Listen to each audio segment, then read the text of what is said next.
Hi, welcome to Revenue Marketing Television, the CMO Insights series. I'm your host, Jeff Pedowitz, President and CEO of the Pedowitz Group. Today, we have with us industry icon, author, President of eMarketing Strategy, Ruth Stevens. Ruth, welcome. Thank you, Jeff. So happy to be with you. So you're a busy woman. You're teaching here in the States. Now, from what I understand, you're going to be teaching over in India. So what an exciting opportunity. Yes, I was really thrilled to be invited to teach at the India Institute of Management in Bangalore. And I'm going to teach a marketing elective that I've taught at Columbia Business School, at the Hong Kong University of Science and Technology Business School, and also at NYU Stern. It's a course that you'll really appreciate, Jeff. It's called Customer Acquisition and Retention.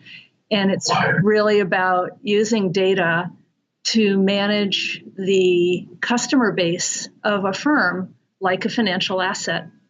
So it's really fun. I include not only data sources and uses, but direct response communications, calculating lifetime value, retention strategies, acquisition strategies, acquiring a customer at a positive ROI to deliver shareholder value, everything that you know through osmosis and through your career boiled down into 20 or 30 hours of intense. Yes, I think one of the coolest things about your programs is you're always teaching the current, right?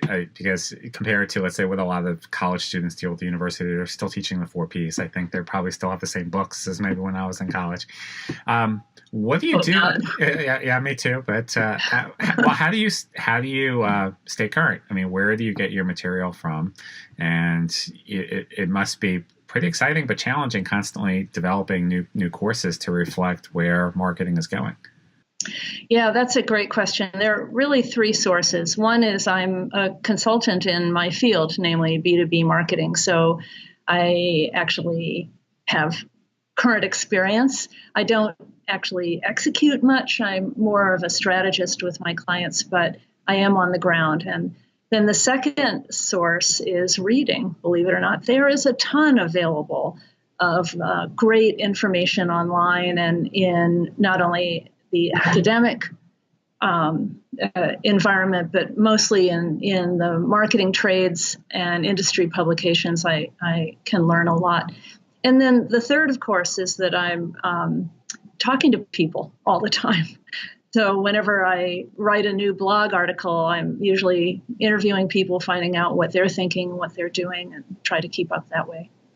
So with all these changes, in your opinion, over the last 5 years, what's changed the most? Well, in my world, the business-to-business world, the big change is buying behavior. That's been influenced over the last 5 to 10 years by the availability of information on the internet, which means that the business buyer is doing his or her own research in advance of ever calling in a salesperson.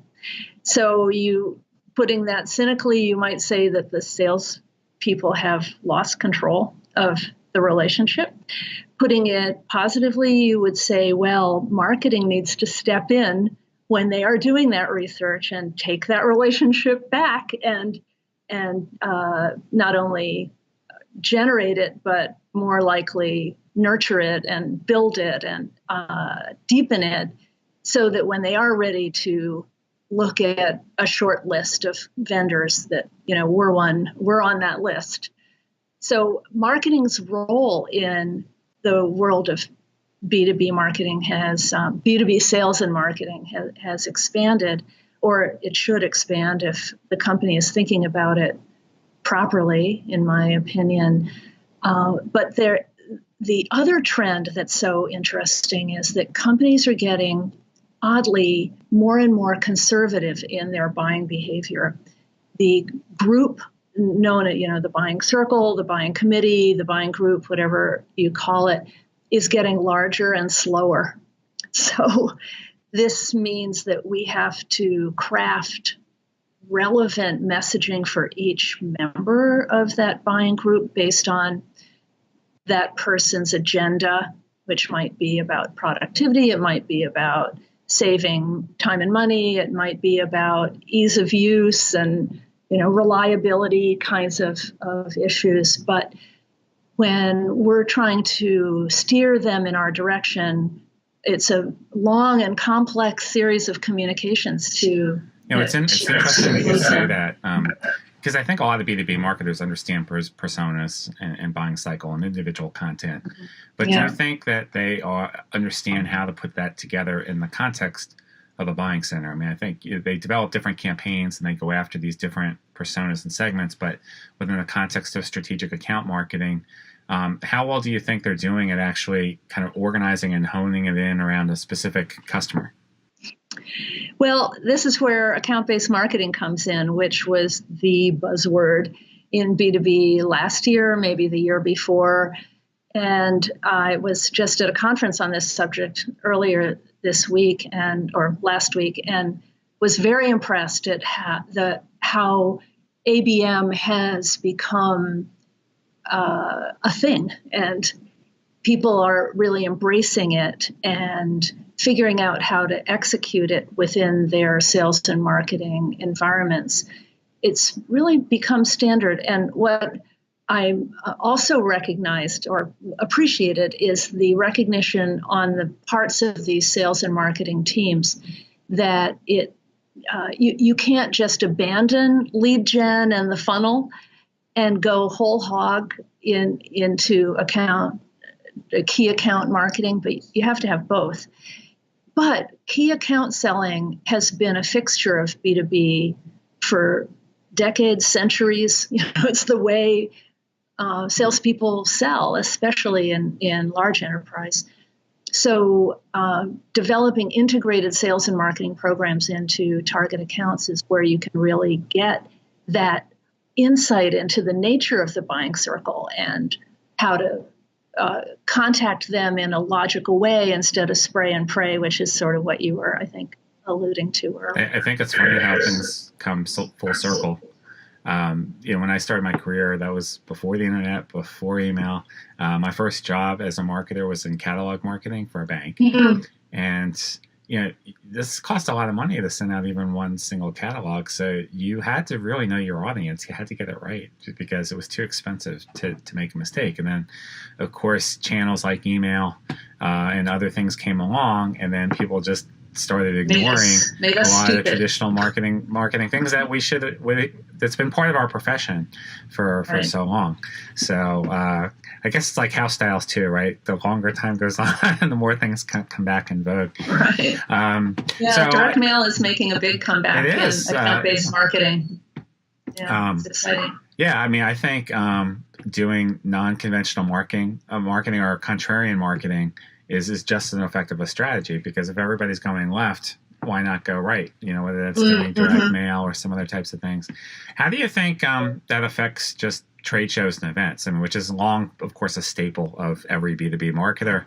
Right. Do you see things changing there and how companies are using that as a channel? Interesting question. When 9/11 hit, so it's been about a decade, that was a real kind of perfect storm for the event industry, regrettably. But it was the decline in trade shows and conferences after 9/11 was really going to come along anyway, because we all know that business events are the single most expensive cost per touch in the marketing toolkit. Now, in the sales toolkit, they are the cheapest cost per touch versus putting a salesman on a plane and sending him out to, make a sales call. So they still have an enormous role to play, but marketers, I think, are getting a bit smarter about it. The thing that has really interested me in the marketing world is the decline of the traditional show that was organized by a professional association or a trade group like the Direct Marketing Association. Let's face it, And the concurrent rise of the company managed show used to be called a client conference. And now they are expanding into prospecting and really, the marketing service providers are becoming show organizers in their own right. It's an amazing development. And the same thing is happening in other industries. The same way that, oh my God, and there are amazing shows. If you've ever been to Dreamforce, it's remarkable. I wouldn't even call it a show. It's more like it's a happening. It's an event. Right, a show would not begin to do it justice. Right. I don't think. It's fantastic. Yeah. Right. When I went to Dreamforce a few years ago and Hillary Clinton was a keynoter, I noticed that all of the sessions were in surrounding hotels. They didn't even have room in the Moscone Center for sessions because the exhibit halls were so huge. Oh, it's crazy. There's not even a place to sit down, but it's just goes to show you there's demand, right? They do a great job for sure.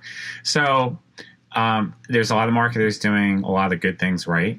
What do you think are some of the things that you're seeing people get wrong? Well, your point about email earlier, it's still a big problem. I've written that email makes us stupid. And it's really the low cost of email that makes us think a whole lot less than when you were sending out a $5 catalog, like your example. So that's a problem. And I've secretly been, hoping that Bill Gates's early threat that he would figure out a way to charge marketers for email deployment would come to fruition so that we would all get wiser about it. I'm also worried about ad fraud. This is an area in digital marketing that for some reason, especially on the consumer side where the real volumes are, marketers don't seem to want to pay attention to the waste that is represented by robots and really shockingly fraudulent behavior. That's an area of worry. And the other one I would point out is data and the proliferation of really dubious and untrustworthy data providers today. The data industry has always suffered from reputational issues, but today it's just a free-for-all, and marketers are challenged about where to capture data and how to manage it properly. In the B2B world, I'm just appalled at how many companies are using Salesforce automation tools as a marketing database. It's like, that makes no sense. The tools are not structured for that. You can't query. You can't do what-if analysis. They're just not set up to support solid data-driven marketing. So no, they're really I've got a lot of complaints, I think. Yeah, no, and it's interesting that companies still, even though they recognize that data is a problem, they just won't spend money to fix it. They'll spend money to get more data. New data. And then even trustworthy sources like LinkedIn. Like I know people on there, they haven't had that job for 2 or 3 years, but it's still listed on their profile as their latest job. So it's just another example. And then that's another channel I think that's also starting to see a lot of spam too. A lot of people are trying to sell and reach out. And so you're always trying to find that balance, right? Maybe we need our own version of GDPR here in the States to get people to wake up a little bit.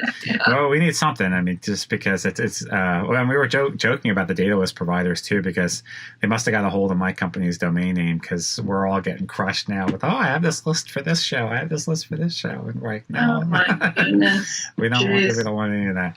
But yeah, I agree. I think data is a problem. I think email is still definitely a viable channel when used properly. I still think people see it though as a way to source demand versus nurture demand. Especially if people are not giving you their address willingly. I don't know how you think that you can buy a list and all of a sudden you're driving demand through email. I mean, maybe cross-sell, upsell. It's possible. No, I agree. It's not right for cold prospecting, but it's still the number one channel for cold prospecting in B2B today. It boggles. I can preach till the cows come home, but people are still using it as a cold prospecting tool. Makes no sense. Well, I think also just most marketers they're typically understaffed, right? And they have so much to do. And so sometimes it's just what's the least path of resistance that they can just get things done. And email doesn't make it easy, but it doesn't make it right. So it's just wish marketers would slow down a little bit more. So if we went out 5 years from now, what would your curriculum look like then? Well, I think there are always going to be new media channels coming along. I mean, look what's happened in the last 10 years. Social media didn't exist. 15 years ago, the internet didn't exist. So something will arrive there. I hope that some consolidation will be taking place in the world of MarTech.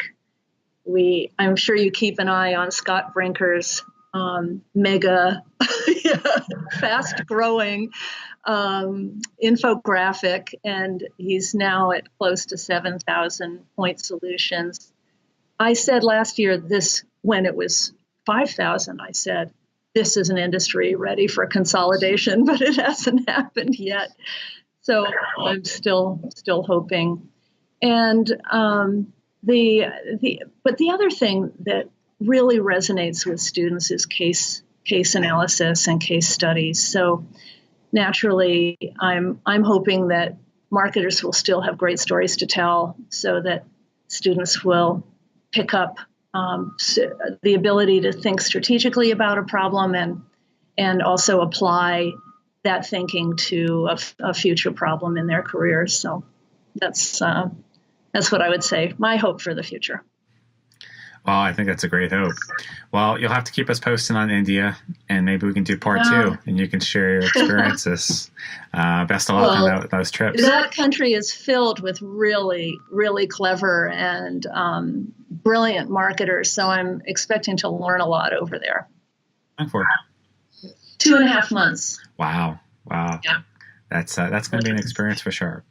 So, Ruth, thank you so much. Thank you, Jeff. Great pleasure. You bet. Best of luck in all your continued pursuits. Same to you. Thank you. You bet. Bye.